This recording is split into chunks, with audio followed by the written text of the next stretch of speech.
How many of you have been in a hopeless situation? Maybe you have experienced applying a job in Singapore and with all your credentials, and yet there were no opportunities given for you. Willing naman ako, I'm willing to work, and yet why is the world not giving me a chance? Have you been in that situation? Maybe in your relationship, maybe in your family, you're doing everything, and yet because of one mistake that you have done, people look down on you, and you are in a hopeless situation. Are you a desperate person? You're desperate already. When you are in a hopeless situation, the tendency of a person is you become desperate. And when you are desperate, ang isang tao daw po na desperate, he would do and she would do anything. Sometimes you would accept any job. It's immoral sometimes, and it's really, really sad. We hear these stories that it is against your faith and conviction, against the values, how you have raised by your parents, but because you needed a job, you are in a desperate situations, people are tempted to forget all these things because we're desperate. Allow me to lead you in a conversation, in a story. The title is, Who Touched Who? There is an instance in the Bible, in the gospel. I'm not sure if you're familiar, but you can read this with your Bible tonight. When you go home, Google Mark chapter 5, 21 to 43. There is an interesting episode in the life of Jesus, in his journey when he was alive in this world. And that in this passage, there's a story of Jairus and a certain woman. Now, the story of Jairus was a synagogue leader, like a local leader, a local community leader.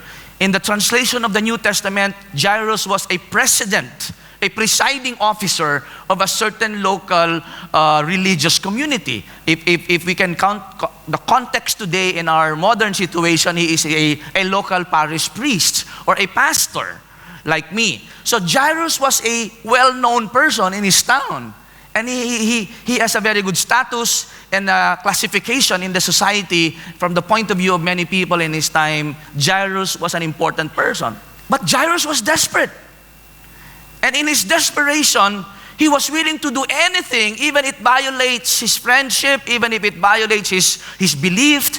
He would do anything. When a person is desperate, you would go as far as Timbuktu just to get what you want. So in this story, I want you to pay attention very closely, because the lesson that we will learn, this one overarching lesson that I want you to take note, is that trust and not class, not our status, not our classification in society. It is not whether we are rich or poor, educated or non-educated, tall or small. It is not about our status. It's not about our class, but it is our trust that touches the heart of Jesus. Would God listen to me? Would God listen to you? Maybe you're saying, Pastor Butch, you don't know me, but I am not religious like you. Would God listen to me?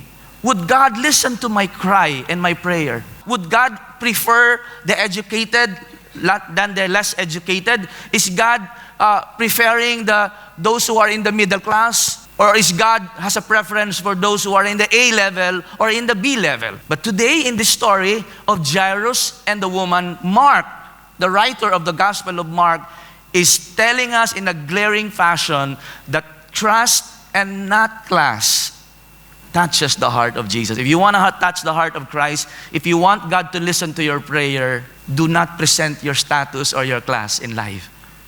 Because what turns the face of Jesus is not class, but trust. Let's begin with verse 21. Here's the story of Jairus and the bleeding woman. Jesus got out into the boat. Again, the preceding passage of this, he cast out a demon-possessed in one of the coastal area in Israel. But the people there said, would you leave this town? They don't want Jesus. So they drove Jesus away. So Jesus was forced to ride again in the boat and go to another place, which is most probably Capernaum. So Jesus got into the boat again, according to Mark, and went back to the other side of the Lake of Galilee, where a large crowd gathered around him on the shore. There were many people waiting for Jesus because he was already famous and popular as a rabbi, as a spiritual teacher during his time. So then, all of a sudden, when Jesus landed on the shore, probably of Capernaum, there were a large crowd waiting for Jesus to listen to his sermon. All of a sudden, a leader of a local synagogue, Mark is introducing, everybody knew who is this guy. A leader of the local synagogue, a local parish church, whose name was Jairus. You know, in the Bible, if the Bible gives your name, it means you are an important person. You have to pay attention. Look at this person. His name was Jairus, and he arrived. When he saw Jesus, he fell at his feet, pleading fervently with him. Now, when you read this verse, it has no effect. Sometimes when you read, oh, ano naman ito kung naglumuhod itong taong ito. But if you study the background, a Jewish synagogue leader, and during the time of Jesus, they persecute Jesus. They don't believe in Jesus. They even drove Jesus away because Jesus was not recognized as an official rabbi of Judaism, of his religion or the Jewish religion in his time. So for a certain leader of a synagogue to come and approach Jesus, it took a lot of humility for Jairus to do that. Because can you imagine the synagogue leader with all his chambers, with all his colleagues that were against Jesus, and they would not listen to Jesus, and here comes Jairus going there. Sasabihin, maybe his co-leaders would say, are you sure? Are you not crazy? You're putting us in a difficult situation. You're putting us in a difficult light. Because if you go there, it means to say you're not part of us anymore. You mean you're loyal to that? Maybe they call Jesus as heretic teacher. Because not everyone listened to Jesus during his time, especially the religious leaders. But why would Jairus act in a desperate manner, like forgetting his status, forgetting his social class, forgetting his religious background, forgetting everything, and pleaded in front, in public? Can you imagine the shock of the people watching him? Wow, a religious leader bowing at the feet of Jesus? Whoa, does it mean that this person is now aligning himself to the Jesus of Nazareth? Jairus pleaded at the feet of Jesus. Why was he doing that? Look at this. Jairus said to Jesus, my little daughter is dying. You know, when I read that, even for me, I would forget my reputation. I would forget whatever status I have. Kung para sa anak ko, sa ikagagaling ng anak ko, I am willing to do everything. And I'm sure parents like me, you would do the same. Are you in a desperate situation like Jairus? I can understand the situation of this religious leader. What for is my being a synagogue leader? What is more important for Jairus is the welfare and the health of his little daughter. Diba, minsan may mga story nga, you do all the prayers, you would go to all the doctor, you spend all your money for your daughter, for your son. Diba, when your daughter was small and she could not sneeze, she doesn't know how to blow her nose. Diba, we hear story, parents would even suck the nose just to get the phlegm. You would do such thing for your daughter. Situations like that, desperate moment calls for desperate measure. Jairus, wala siyang pakialam. Even if it's humiliating in front of the Jewish crowd, he bowed down before Jesus and says, please come and lay your hands on her. Jairus did not even confess, I'm a believer of you, Jesus. Maybe he was not a believer of Jesus. But because of his need, he swallowed his pride. Jesus went with him. Can you imagine?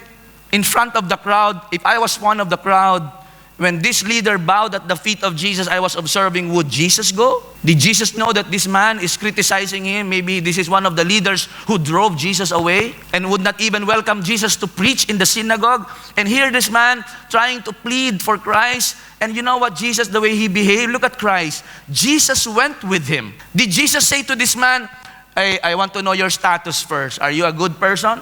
Are you rich? Are you poor? Why would Jesus turn his face? Why would Jesus leave the crowd and go with this man? Because it is not class, but trust that touches the heart of Jesus. I don't know how deep is the trust of Jairus, but for him to bow down before Jesus, Jesus is his last resort. Can you imagine the whole crowd saw Jesus and they were curious. That's why they followed Jesus.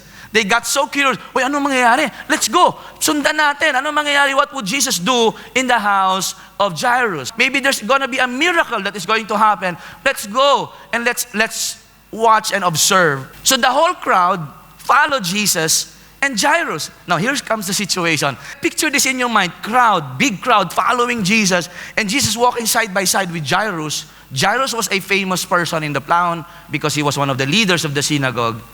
And in this moment, a woman unnamed woman. It means to say that the status and the classification of this woman is not so important. A woman in the crowd, one of the people in the crowd, had suffered 12 years. Pay attention to this. She suffered for 12 years with constant bleeding. I was imagining, Lord, gaano ka uncomfortable for this woman to suffer such thing? We had this instance. I was a new believer. I was a new worker leader, like the youth. Pastor Bobby Roy, we were in one of the towns, called for prayer, and this woman was standing there, and there's so many people standing, and we were praying for one of them. So before we reached this woman to pray for her, she was already crying. 3 people before her, she was crying and crying and crying, like loud cry. And we were so, why is this woman crying? We were just thinking, maybe this woman had so much problem in her heart. So when we reach her, we keep on praying for comfort and so on and so forth. And then, amen. She's still crying. The rest of the crowd went back to their seats, and this woman was still there crying and crying and crying. And we were telling her, whispering, Sister, you can already go back to your seats. The more she cried. And we were saying, what's wrong? What's going on? Somebody would talk to her, she would not speak. Until the whole crowd, the whole barangay were all going home, she was still there crying and crying and crying. We were already fixing the chords, the guitar. The woman was still there crying and crying and crying. Sister Fe, the wife of Pastor Bobby Roy, embraced her. And she just let her cry. So we did not know anything. We even took pictures of that. That night, when we were already having dinner, Sister Fe told us, you know why that woman was crying? Because for many years, I think 2 years, she did not have any menstrual period for 2 years. When she stepped in front, even before we reached her to pray for her, the Lord answered her prayer. She got her menstrual. That's why pala she could not move. And she could not even tell us because she was embarrassed. And we were not aware until everyone in the barangay went back home and she was still there. Maybe she was saying, Lord, pauwiin mo na itong mga taong ito para I can go home slowly. You know, when I read this verse, I said, wow, this is the exact opposite of what we experienced many years in Bicol. This woman suffered a great deal of losing her blood. And you know what happened to her? She had suffered a great deal from many doctors. Over the years, she had spent everything she had to pay them, but she had gotten now better. In fact, she had gotten worse. Where did she get the money? Maybe some Bible scholar said maybe this woman was married to a man, she got widowed, all the savings, nagastos. She's really poor. 12 years, no money. The situation got even worse. She was also desperate. And you know what happened? She heard about Jesus. Wow, what did she hear about Jesus? That Jesus is a healer. That Jesus is a miracle working prophet. If you read chapter 3 and chapter 6 of Mark, even the shadow of Jesus, they will be healed. So this woman heard, maybe her neighbor, maybe in the crowd, in the streets, maybe in the market, they were talking, oh, this is the prophet Jesus from Nazareth. And this woman heard, and she had this little hope in her heart, and she was desperate. How can I find Jesus? And I give you another situation to make it even more or worse. If you are a bleeding woman, if you have this kind of sickness in Israel, you are unclean. For the society, for the religious guidelines of Israel, if you are a bleeding woman, you are not supposed to mingle with the crowds. You are supposed to live outside of the community. Because they have this rule, if you are this sick, if you have this kind of sickness, anything you touch, and if I touch that chair and you touch that chair, I become unclean. And when you are unclean, you cannot go to the temple. You're not allowed to go to the marketplace. You're not allowed to go and mingle with people. You see the complication? This woman, she came behind Jesus and she was thinking, I would touch Jesus.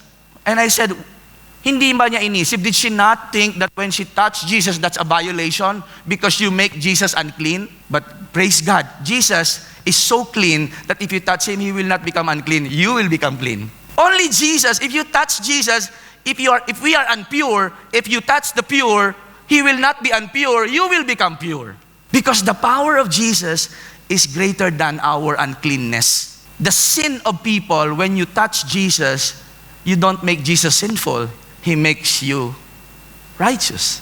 So this woman came behind Jesus through the crowd and touched the robe. Because there were so many people, they were walking towards the house of Jairus. Remember? Si Mark, the writer of the Gospel of Mark, is so used to sandwich. Pag binasa niyo po yung Gospel of Mark, he would always sandwich event. And in this situation, naglalakad si Jesus towards the house of Jairus, and a certain woman tried to touch just the garment. Nung panahon pong yun, pag unclean kang tao, you have to shout, leper, bleeding woman. You have to shout in the crowd, unclean, unclean. Para daw po yung mga tao, umiwas sa'yo. Because they would not know that if you are sick, they would not know until you say. But this woman was so desperate. He was not thinking of the religious guidelines of Israel. She was so desperate for 12 years. Maybe this is my only chance to be healed. She thought to herself, if I can just touch his robe, I will be healed. She was not thinking of, would Jesus look at my status, that I'm a woman, that I am unclean? No, it is the trust of this woman, not her class, that touches the heart of Jesus. So you know what she did? She touched Jesus' hem. Can you imagine? Ang daming tao nagtutulakan, and all of a sudden she was able to reach the robe of Jesus automatically. I don't know, I was just imagining last night, maybe there is such kind of power. Immediately, the bleeding stopped. She could feel in her body that she had been healed for her terrible condition. Okay, but nobody knew. And she maybe went to the side and started crying. Maybe this woman has no intention of telling Jesus. Because if Jesus continued walking, nobody knew. But to her surprise, Jesus realized and he stopped. Healing power had gone out from him, so he turned around in the crowd and asked, imagine this with me. Jesus stopped, and Peter and James, up, guys, stop. And Jesus turned around, who touched my robe? If I was Peter, if you were Peter, the Lord, everybody touched you. Hello, all of us are touching you. Guess who? But Jesus turned, no. Somebody touched me differently. Eh, Lord, lahat kami, James. Ikaw siguro, James. No, Peter. No, all of us, Lord. Who touched me? And then the disciples said to Jesus, look, the whole crowd is pressing around you. How can you ask, who touched me? All of a sudden, na-feel niya eh. The woman, if Jesus did not stop and continued walking, the woman would disappear anonymously and we would not know what happened to her. But Jesus stopped and said, who touched me? And look at the next verse. Look at this. It's really a drama. He kept on looking around. Look at that verse. He ignored Peter and James and John. He kept on looking, but no. Somebody touched me. Someone really touched me. Who is that? Lord, every one of us. But Jesus kept on looking around to see who had done it. Then, all of a sudden, the crowd was divided and the woman was on the other side weeping, frightened. And the woman came, trembling at the realization of what happened to her, came and fell like Jairus, came and fell at the feet, on her knees in front of him and told him what she had done. She reported, Lord, maybe hindi na po detailed, but the woman told Jesus, Lord, I am bleeding for the past 12 years. My only hope is to touch your garment because I heard many people got healed because of you. You're my last chance. And I managed to touch your robe. Please forgive me. She was frightened because it's a violation. If you are unclean and you touch someone, the person you touch becomes unclean. But she realized it was not really her who touched Jesus. Because at the end, it was Jesus who touched her and she became clean. Who touched who? Akala mo ikaw ang nag-touch kay Christ? No. When you read the Bible, akala mo binasa mo ang Bible, it's the Bible that reads you. And you're so surprised. She told Jesus what had happened. I want you to remember this. Jairus was standing there. The last thing that Jairus would want is any distraction. Minamadali niya na si Christ. Why? My daughter is dying. And all of a sudden, Jesus stopped. Who touched me? Maybe Jairus said, can I just be the one? Lord, ako na lang, oh. Basta madali. Let's go. My daughter is dying. And Jesus kept on looking around. And this woman came and, Lord, forgive me. Why is it important? Why is it important for Jesus to stop and talk to the woman? Why? Because the faith of the woman, meron pong superstitious factor na kapag nahawakan ko yung damit ni Christ, if I can touch the hem of Christ, I will be healed. That's a bit of superstitious. And Jesus is correcting her, it's not my robe, it's your faith that made you well. Otherwise, if Jesus did not correct this woman will go home to her town and she would say, bili na natin yung robe ni Christ. If I can buy that robe, beading, and I will display that in my community, and anybody would line up and touch that robe, I will earn a lot of money. Everyone touch, 50 cents, 50 cents. Can you imagine the effect of that? Jesus had to correct the woman. It is not the robe. It is because you trusted me. Look at the way Jesus, the drama. And Jesus said to her, daughter, wow, what a comforting words. Tawagin mo ang anak.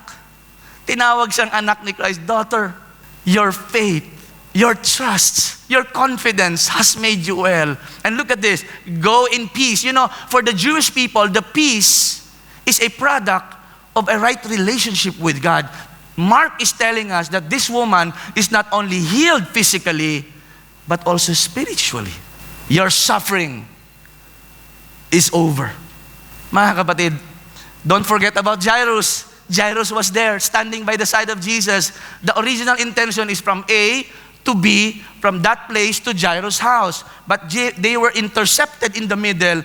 And Jairus, I don't know what's happening in his heart. Time is of the essence for Jairus. Lord, my daughter is dying. Hurry up, if I can only ride a bike and bring you on board. If I can only ride a plane, madaliin natin just to reach my home because my daughter is dying and you need to touch my daughter. You need to lay hands on my daughter to get healed. And then Jesus said this, daughter, your faith has made you well. I can imagine if I was Jairus. Yes, Lord, my daughter, please. My daughter is waiting. Look at the next verse. While Jesus was speaking to the woman, the messengers, the servants, because Jairus was a rich person, the servants were running and reached the place and told Jairus, Sir, sorry, your daughter died. Okay, I want you to fill in the shoes of Jairus. What would you feel? Every step of the way, halos idrag mo na si Christ. If I can carry Christ and run, because my daughter is dying, every second, Lord, is important. And while Jesus was talking to this woman, daughter, your faith has made you well. While these things is happening, the servants came and said to Jairus, the home of Jairus, the leader of the synagogue, they told him, your daughter is dead. Maybe through whisper, sir, your daughter is dead. There's no use troubling the teacher. What's the point? Wag mo na pong imbitahan yan, teacher na yan. There's no point anymore. Because for the Jewish people, death is the end. Your daughter is dead. There's no more point to invite Jesus. I don't know if you were Jairus, if I was Jairus. Jesus overheard. But Jesus overheard them, and he said to Jairus, he turned to Jairus. Look how sensitive Jesus was. Jairus, don't be afraid, because maybe the fear, he is slowly drowning in his fear. And the Lord said to Jairus, don't be afraid. You came to me, you were believing. Keep on believing, Jairus. The word just have faith means keep on trusting, Jairus. Keep on trusting. Do not give up, Jairus. The word just have faith in the Greek means keep on trusting, Jairus. I know it's difficult. Maybe would you believe your servants to say there's no more point to invite you? Or would you listen to me, Jairus? Keep on believing. You came to me at first. You had small faith. And I want you to know, Jairus, keep on holding on that faith. Keep on trusting. Don't be afraid. Tayo mga kapatid, are you losing faith? Are you in a hopeless situation? Are you desperate? And here you are, you hear bad news, discouraging words. Maybe Jesus is telling you this morning, keep on believing. Don't lose faith. Don't lose faith. Keep on trusting. And the Jairus was quiet all the time. Then Jesus stopped the crowd. At that moment, he said to the crowd, guys, I'm sorry, you cannot come with us. You can only reach this place. Please go back. Only Peter, James, and John, and the brother of James. When they came to the home of the synagogue leader, I don't know how far, Jesus saw much commotion and weeping and wailing. Commotion because the daughter died And there were mourners, mga professional mourners. They have flute. Sa Israel po kasi, if you're wealthy, you can hire mourners, yung mga taga-iyak. And he went inside and asked, why all this commotion? Why are you weeping? And the people were saying, who is this guy? Jesus, the child is not dead. She is only asleep. I can imagine. Are you a doctor? Did you diagnose her? What are you talking about? She's dead. I don't know how many hours passed. Jesus said, are you? She's not dead. She's asleep. Why are those words being uttered of Christ? Because he wants Jairus to hear, keep on trusting Jairus. Do not lose faith, because it is trust, it is not class that touches the heart of God. And the crowd laughed at him. Can you imagine? She's not sleeping. Because these people laughed at him, he made them all leave. Paalisin mo nga yung lahat yan. How difficult it is for Jairus. Grieving in his heart. Wanted to see her daughter. Maybe the wife was crying. And Jesus said, can you ask these people to leave? But he made them all leave, and he took the girl's father, Jairus, and the mother, and his 3 disciples, went into the room, closed the door maybe, where the girl was lying, and lo and behold, the moment of truth. Jairus, don't be afraid. Keep on trusting. You came to me with a little faith. Keep on trusting, Jairus. Do not let anything distract you or discourage you, Jairus. And the Lord held the hands of the little daughter, and he said, Talitha kum, in Aramaic, which means, little girl, get up. Ginising lang ni Lord. If I was Jairus, maybe my tears are already flowing my eyes, and the mom was holding my arm so tightly, and we are expectant, and the girl who was 12 years, can you imagine? I don't know why Mark was highlighting both 12 years. 12 years old, immediately stood up and walked around and started playing, maybe, and they were overwhelmed and amazed. Wow! Resurrection, the miracle power of Jesus. And last verse, Jesus gave them strict orders. Do not tell anyone what had happened. Then he told them, give her porridge, give her something to eat. Why? To prove that she's really alive. Give her something to eat. Wow. Jairus and the unknown woman. Maybe you are Jairus. Your status in life is significant. Maybe the Lord has blessed you with many wealth, riches. Praise God. Or maybe you are a woman like this woman. Both Jairus and woman were suffering and desperate in their conditions. Would Jesus consider our status and class in life?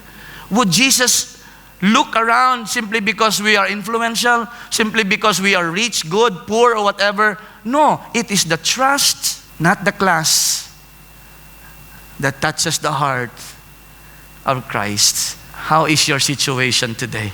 I'm not sure of what situation you are in, but here's the bottom line. No matter how desperate we find ourselves, please do not be distracted. You can always go to Jesus in your prayer time. You can always pray to God, because it is not the class or the status in life that touches the heart of Christ, but a simple trust, a bold trust in Jesus. So here's the word of Christ to Jairus. Maybe we need to hear this today. Don't be afraid. Just have faith. And the translation is, keep on trusting. Don't lose hope. I don't know what your situation. Maybe your marriage, maybe your children in the Philippines, maybe a job here in Singapore. You're afraid of losing your job. You don't know what will happen to you and your family. And nag-apply ka na, wala pang sagot. Your employment pass is not yet approved. You're so worried. Maybe this is what the Lord wants you to hear. Don't be afraid. Keep on trusting. Keep on trusting. So look at this, the diagram I made. What is common between Jairus and the woman is their trust. And that trust touches the heart of Christ. So mga kapatid, what comforting it is for us. Hindi nakatingin ang Diyos kung ano ang laman ng bulsa ko. hindi nakatingin ng Diyos kung gaano kakapal ang aking bank account. Hindi nakatingin ng Diyos what kind of profession I have here in Singapore. He does not mind our status or class. Tayo lang ho ang nagka-classify ng tao. It is only us that classifies people, that this people is A, B, or C, or D. But for God, the only important thing is if you will trust Him with all your heart, that you're willing to let go even of your pride, reputation, just like Jairus, so desperate just like the woman na hindi niya inisip kung anong kapakanan niya basta for her to touch Jesus' hem. So as we close, your take home, trust, not class. Touches the heart of Jesus. Di ba masaya yon? Panginoon, salamat po. Hindi ka pala namimili ng tao.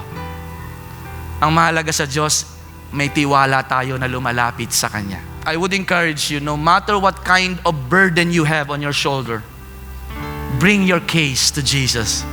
Approach Him with trust. Don't brag about our situation. Lord, ganito ako, ganito ang kakayanan ko, ganito ang buhay ko, because it doesn't matter to Christ. What He's looking at is a simple trust in our hearts. Bring your case to Jesus.